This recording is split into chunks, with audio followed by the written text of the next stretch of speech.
So ఆ రీల్లో కనిపించినప్పుడు ఏమనిపించిందంటే by Rahul Gandhi ఏంటంటే ఇక్కడ జనాలు రైతులకి ఫర్టిలైజర్స్ ఉన్నా వాళ్ళు కొనుక్కోలేని పరిస్థితి. We are not having fertilizers. Petroleum products అన్నిటికీ కష్టమైపోయింది. ఈరోజు ప్రతి ఒక్కళ్ళు ఆర్థికంగా నష్టపోతున్నాం. జూన్లో ఇంకా కుదించుకోబడుతుంది. ఆర్థికంగా చాలా విపరీత ధోరణిలో వెళ్తుంది ఇండియన్ ఎకానమీ.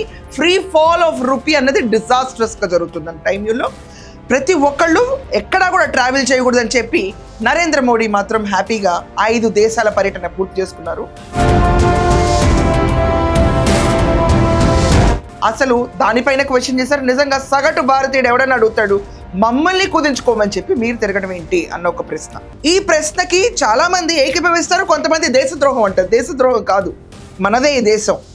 మనం ఎన్నుకుంటున్నాం వీళ్ళని ప్రైమ్ మినిస్టర్గా ఉండండి, సీఎంగా ఉండండి, పీపుల్ రిప్రజెంటేటివ్గా ఉండండి అని.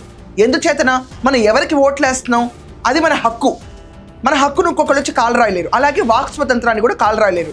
మనం తిట్టట్లేదే, ఎక్కడ జరుగుతున్న విషయాన్ని క్రిటిసైజ్ చేస్తున్నాం.